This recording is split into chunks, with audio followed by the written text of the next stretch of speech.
Bert Kreischer was called out by a young comedian.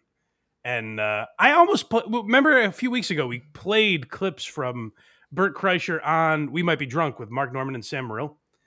And I almost talked about this, but I hadn't seen the special. I did think it was weird that Bert Kreischer brought up a special from a relatively unknown comedian. But what this guy did is create a choose your own adventure special where he essentially filmed two specials with the same jokes, but the punchlines are different.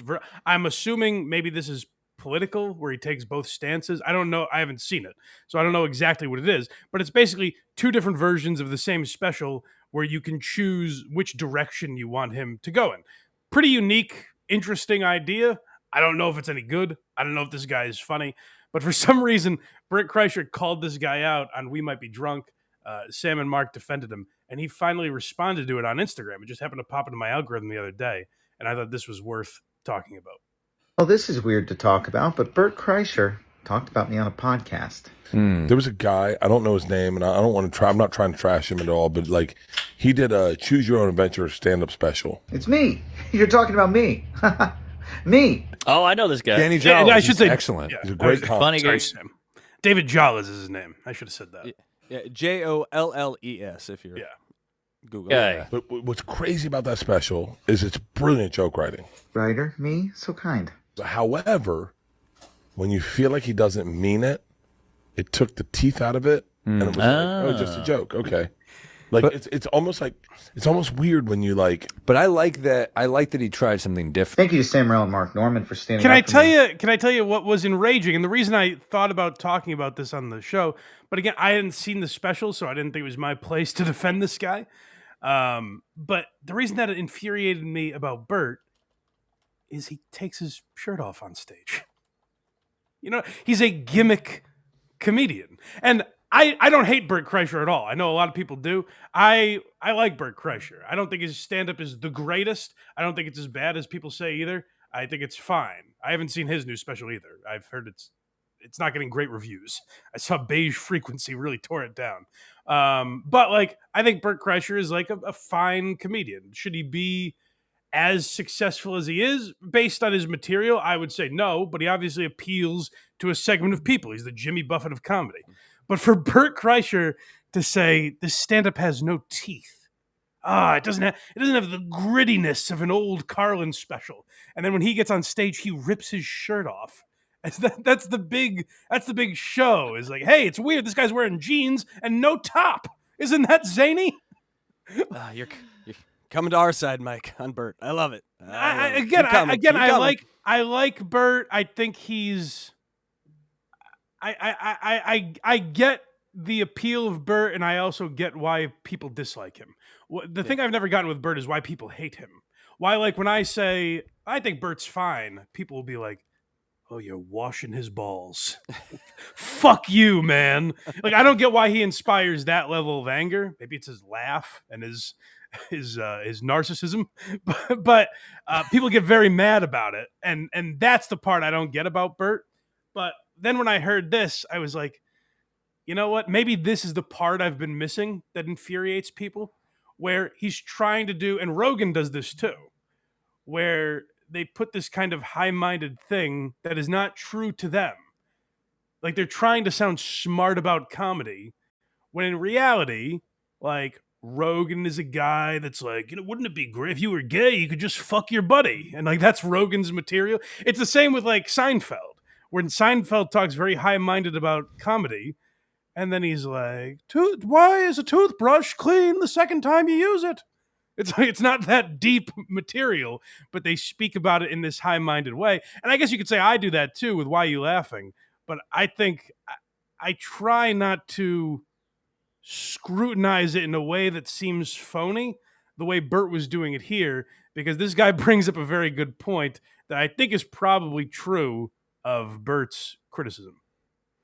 I like Seinfeld's gay joke. The benefits of being gay: double your wardrobe overnight. Hey, right. But and then Seinfeld has the gall to look down his nose at people. You know, Bert. Here's the thing about Bert Kreischer off stage that many people don't know. He's a great guy. everybody I know who works with him regularly says nothing but great things. Damn it. Isn't there part of you? And I'm sure Bert is a nice guy, but isn't there part of you that's like, fuck. It's a sickness in us where you're like, I thought he was really going to trash him here. Damn it. I got nothing bad to say about the guy. And if you came here for that, I'm sorry to say that's not what you're going to get. Boo. Look, he's also right. I mean, one side I don't believe. It's a choose your own adventure where you pick my opinions. One side I don't believe. I dare you to tell me which side, but he's right. But secondly, I don't know if he made it to the end of the special, because if he did, I answer this question. It has a really cool ending. And when we pitched it to streamers, one streamer in particular said nobody will make it to the end because nobody locks in on stand-up anymore. Nobody cares about stand-up like this anymore.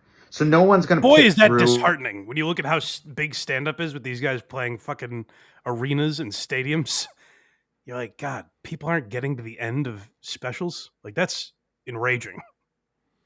Yeah, that's not good. I mean, and Netflix is the only people like paying for this now, so they're kind of controlling the market there. That's yeah, more or less. Hulu has started to, but yeah, you're right. Pretty much just Netflix. And no one's going to get to the end.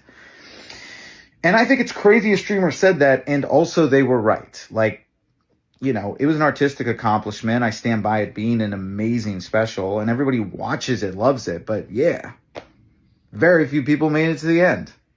And I view count wise, I totally should have just put out a heckler clip or crowd work. It would have done way better. But I made this thing instead because I believed in it artistically. So maybe watch it. I don't know if you're watching this. Watch it. You choose on YouTube. It's on Don't Tell Comedy's page. It's 30 minutes front to end. And just watch and make it to the end. And you tell me what you think by the end. In the spirit of this situation, give it a watch. I thought about ending this video by taking my shirt off, and I didn't, and that's restraint.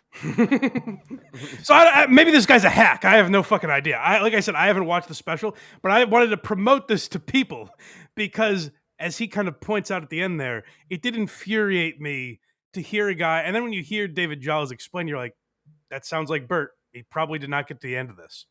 So to go on a big platform that is bigger, by the way, when Bert's on it. That's probably going to get more views because Bert's a name that the algorithm likes. So you're saying to a lot of people, hey, this guy is a hack, basically. This guy has no teeth. He's a fraud. He's a phony. He doesn't believe in his art. When at the end, he acknowledges that and writes something about what this special is. And that does seem like Bert to just say, oh, it's a choose your own adventure special. I'm just going to make up an opinion. And I felt like that was kind of shitty. What I like about Bert is he might see this guy's video and reach out to him. What I don't love about Bert is he'll make that into an Instagram video and pat himself on the back for doing so. So the man contains multitudes, you know? He's hard to defend, I understand that. But it did enrage me when it was like, maybe this guy fucking sucks, and maybe it's a special we could make fun of. You know what I mean? Like, maybe it's really bad. But to shit on the concept of it when you're a guy who rips his shirt off and is like, I drink a lot, and the crowd goes crazy, it is kind of like, fuck you, man. Like, that did annoy me. And I like Bert. I've been a defender of Bert. But when I saw this guy's video and him explain the process behind him making this, when we're in a time where specials are not, we should find a different word for it. It's nobody's fault, but that's the best way to get your material out there. So everyone has specials now on YouTube or wherever. And now we're at the point where everyone has multiple specials if you've been around long enough. So there's not a selective process. And to make yourself stand out, this guy figured something out. And that's a risk, by the way. And for Bert to be like, I don't like gimmicks. and then be shirtless ripping shots on stage. Yeah. I thought that was pretty shitty. So I'm glad this guy, in his own way, kind of called him out. Like, he acknowledged Bert's a nice guy or whatever. He didn't really shit on him. But I'm glad he did at least point out the kind of hypocrisy of doing that. So go check out David Jolles, and I'll do the same. I just saw this video yesterday, so I haven't had a chance to watch the special, but I will. And maybe next week I'll be like, you know, guys, Bert was right. That was awful. Go to blindmike.net for everything Blind Mike. Look at me. I did it. Kragers did it